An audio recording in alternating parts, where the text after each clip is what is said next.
Hi everyone and welcome to week 3 of remote learning. We are going to be covering topic 7.3, the Civil War begins. We're going to kind of understand why the Civil War started and a couple events that actually were the tipping point of the start of the Civil War. And you're going to be looking at the strengths and weaknesses of both sides at the start of the war. So I'm going to start off by talking about the election of 1860.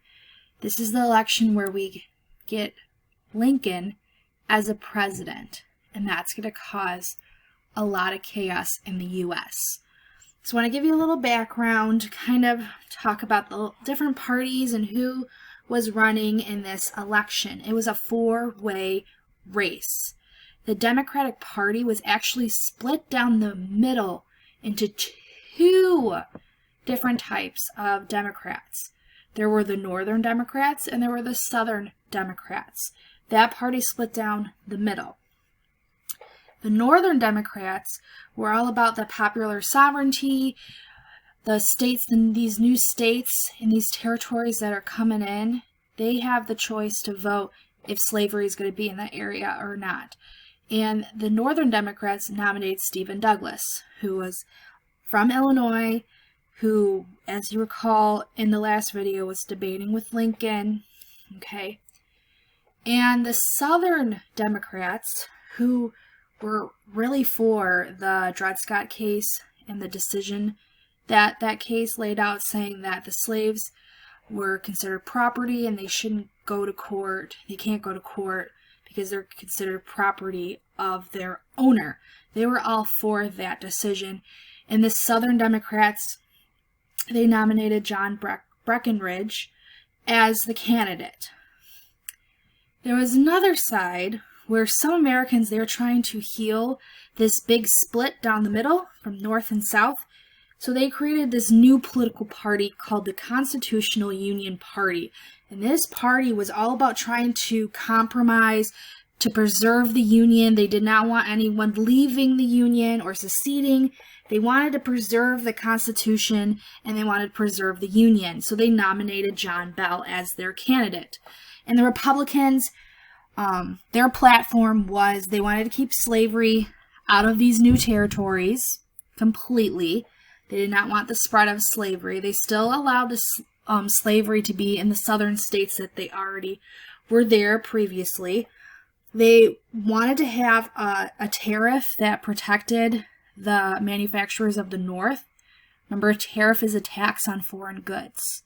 So that was supposed to promote northern factories, okay?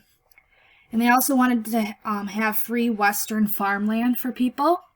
So the Republicans, they nominated Abe Lincoln. And obviously you know, Abe Lincoln wins. Wings? Oh my gosh. Sorry, guys. Wins. Abraham Lincoln wins. In 1861, he's president. That's when he's inaugurated. I'm going to show you this map on the next slide. It kind of shows you the breakdown of the election.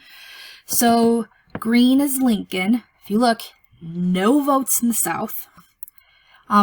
Purple is Douglas. You know, he's got two little states right here for the electoral vote. Yellow is Bell. The Constitutional Union Party, he has 3 right here.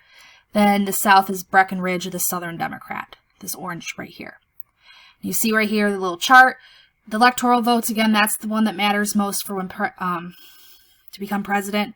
Lincoln got 59%, so he got more than half of the electoral votes. And he also received higher popular vote, too. So now he is president. And the South is not going to be happy. So here is how they responded. Many Southerners thought this election meant that the South was no longer going to have any voice in the government at all. That he was just going to take over everything. He was going to get rid of slavery. The South didn't have an opinion anymore. And they believed that this president and the Congress were against the South. So there's this guy named Senator John Crittenden of Kentucky. He tried to introduce this bill to extend the Missouri Compromise line all the way out to the Pacific. So anything north would not be slave states. Anything south would be slave states. He wanted to extend that line all the way out to the Pacific. And he proposed an amendment to the Constitution that would guarantee slavery south of that compromise line forever. But his proposal received little support, so that didn't go through. Other Southerners, however, believed that secession, or leaving the Union, leaving the U.S., was their only choice because they thought Lincoln was going to be against them. And if you recall, Lincoln, he didn't want slavery to extend to the new territories. He was okay with the slavery happening still in the South with the original Southern states. He didn't want it to expand to the new territories. The Southerners, they didn't think that through. And on December 20th, 1860, South Carolina became the first state to secede the Union. Okay? Because after Lincoln became president, they were not convinced, and they thought the North was this abolition craze and would destroy the South's way of life. So they left. And they urged other Southern states to follow them. And they created a Declaration of Causes, and in that declaration, they included state sovereignty, so states pretty much try to control their own state instead of having just a national government trying to control everything. The rise to power of a sectional party. They were afraid of the Republican Party. And they also said the election of a president whose opinions and purposes are hostile to slavery is the reasons why we need to leave. Okay? And by late February 1861, Alabama, Florida, Georgia, Louisiana, Mississippi, and Texas seceded the Union as well. And they had a convention in Montgomery, Alabama, and those 7 states formed a brand new nation. They are not a part of the U.S. or the Union anymore.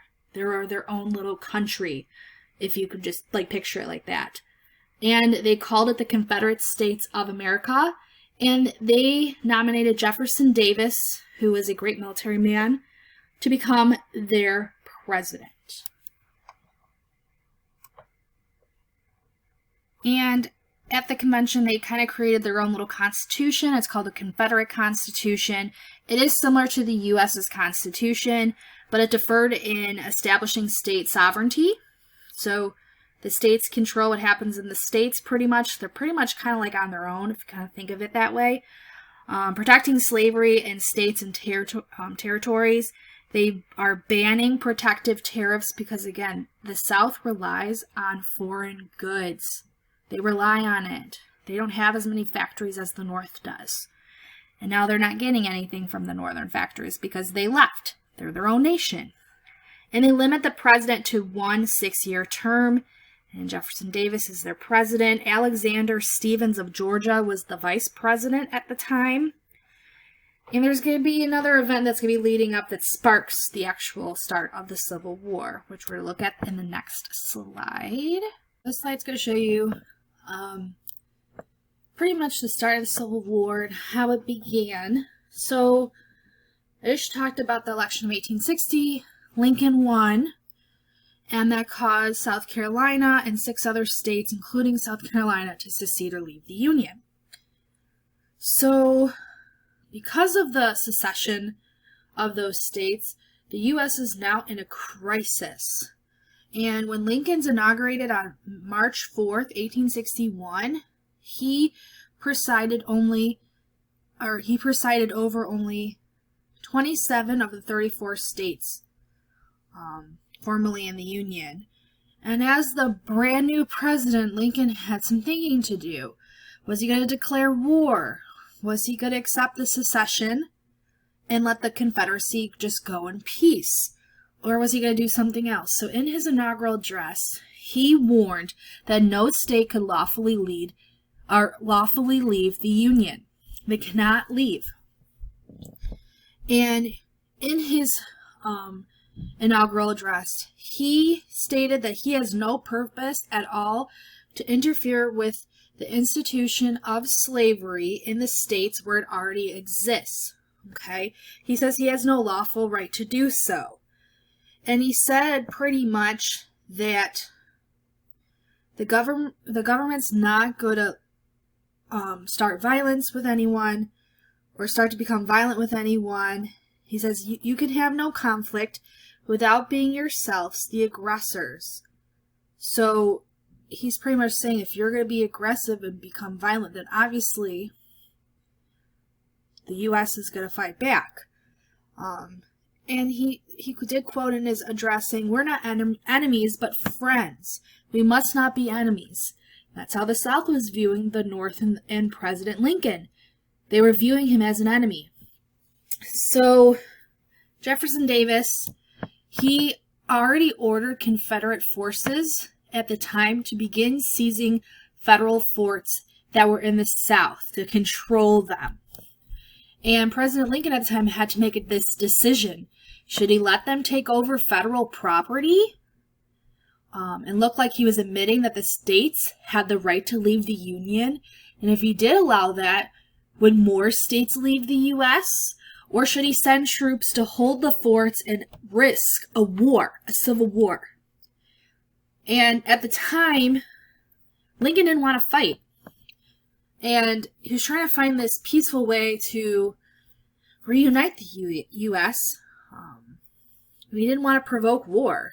But in April 1861, the Union held only 4 forts in the South. And at the time, food supplies were getting low. And at one fort in South Carolina, Fort Sumter, the food supply there was running very low. And if you don't know, Fort Sumter is an island in the Charleston Harbor in South Carolina. And Lincoln notified the governor of South Carolina that he was going to be shipping food and supplies to Fort Sumter. And he said he would not be sending troops. There would not be any weapons going there. Okay? And this was meant as a non-hostile act. Just giving those people that are in that fort supplies and food. And the Confederates thought that this was a hostile act, so they decided to attack. So the Confederates demanded that Fort Sumter, Fort Sumter surrender to them. The Confederates, they surrounded the fort. They told the troops that were in there, that were part of the U.S., said to surrender it. And the Union commander at the time refused to give in. And the troops, obviously, they ran out of ammunition because the Confederates opened fire against them. And the Union troops were fighting back, but they ran out of ammunition very fast, and they were forced to surrender.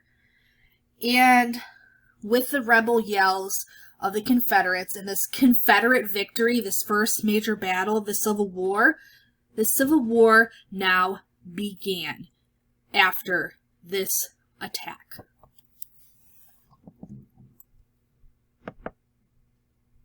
So after the attack on Fort Sumter, on April 15th, a couple days after the attack, President Lincoln declared an insurrection and requested 75,000 volunteer troops from the states. Between April 17th and May 20th, 4 more southern states seceded the Union, rather than to fight other southern states. And those states were Virginia, Arkansas, Tennessee, and North Carolina. So in June 8th, 1861, a couple months after the attack on Fort Sumter, there were 11 states that formed the Confederacy. Okay? And in 1863, people that were living in the western part of Virginia, they formed what's called Western Virginia, and it was a Union state because they were loyal to the Union. So that big chunk of Virginia split into Virginia and West Virginia. And at the time, there's issues that divided the nation. The Southerners, they believed they had the right to leave the Union. They called the conflict the War for Southern Independence, and they wanted to keep their way of life, including slavery. They thought that that's the way it should be. Northerners, they believed they had to fight to save the Union, even though they didn't have a specific cause, kind of like the South did, fighting for independence. They were mainly fighting for it to save the Union any way possible, to not destroy it or split it up. And some Northerners wanted to abolish slavery. Others in the North approved of slavery. They just wanted to save the Union. The border states. The slave states that were still in the Union in 1861 decided what to do. They joined the Confederacy, like I just said. 4 of the slave states, however, they remained with the Union, and those are called border states. They're Kentucky, Missouri, Maryland, and Delaware. Even though they have slavery in their state, they stayed with the Union, okay, because they didn't want to split up the U.S. All right, and those are called border states. Some people who lived in the border states supported the South. People that were pro-Confederates, they created these mobs, and they attacked Union troops in Maryland. And then President Lincoln, he had to declare martial law or rule by the army instead of the elected government to kind of help out. So we're going to be looking at a map of the U.S. and how it's split up.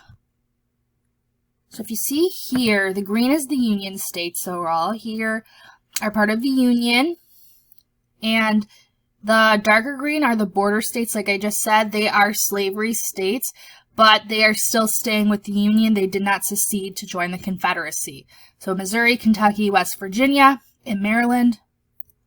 And the states that joined the Confederacy after April 1861 are like the darker orange. So right here, Arkansas, Tennessee, Virginia, North Carolina. Then the orange is the regular Confederate states that seceded before April 1861. Then yellow is the territories that are not official states yet. So this slide is really going to help you with your interactive chart that you have to do as your assignment for the week. It's talking about the strengths and weaknesses of the North and South. It's really important to know what the North had going for it and what the South had going for it. Obviously, I have to go back a slide because I don't have the strengths on here. Hold on one second. Sorry about that. We live and we learn. Oh, my Lord. Turner, what are you doing? There we go. So, and make sure you look at this slide when you work on your chart. So the northern strengths, the North had a huge population to produce food for military service, factories creating things, ammunition, weapons, clothing, medicine. They had a huge population in the North. The North also had the most of the nation's factories. Before the war, they produced more than 90% of the nation's manufactured goods. So the factories helped them out a ton. That was a key strength that the North had at the beginning of the war. And also the North had a strong navy, and they had a large fleet of ships to use compared to the South. The South's strength, they are defending on their homeland, so they know where everything is. They're not going into the North. They're defending their home. And they know their way of life. Defending their way of life gave the white Southerners a strong reason to fight. Where the North, like I said, didn't really have a huge reason to fight this war just to preserve the Union. But the South, they were depending on this to win this because they wanted to preserve their way of life. And Confederate soldiers knew the southern countryside well. Many of the soldiers in the military of the U.S. were from the South, so they would leave and join the Confederates. So they had good military soldiers that knew tactics of war and battle. And the Southern civilians helped the Confederate forces out a lot.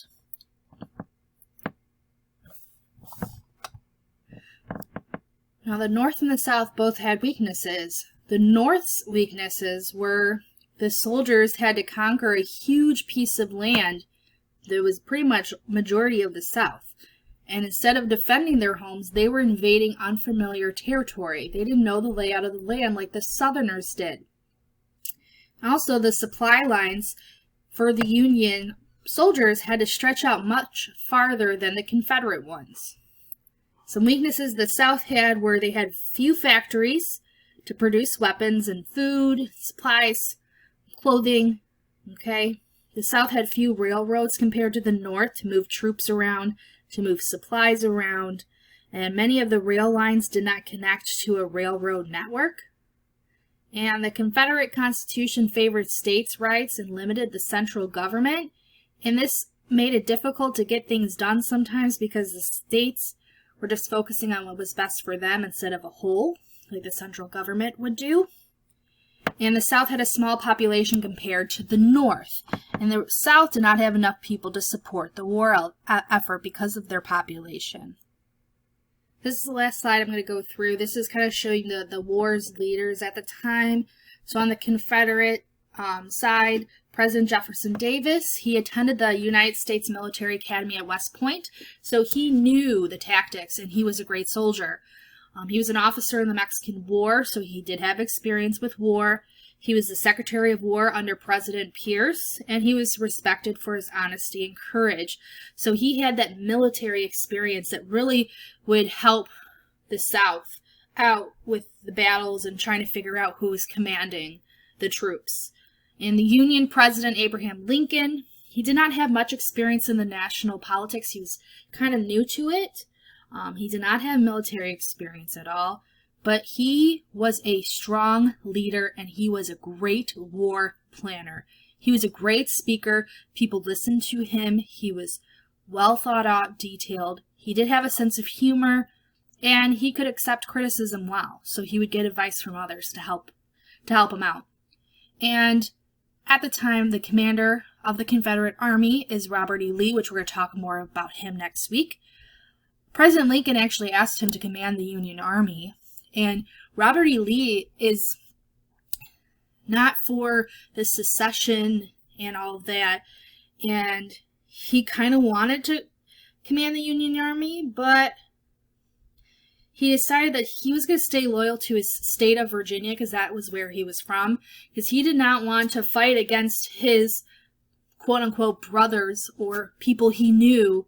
So he decided to become the commander of the Confederate Army at the time, even though he kind of didn't really have the same beliefs as the Confederacy did. So we're just starting with the basics of the war. Make sure you watch Mr. Z's video. You read the Civil War Overview PDF that has great info, and it kind of breaks it off based on like cartoons. And it gives you some good facts, and it gives you advantages and disadvantages for both. Hopefully you enjoyed this video, and I will see you all next week. Love you all. Miss you all. Please contact me if you have questions.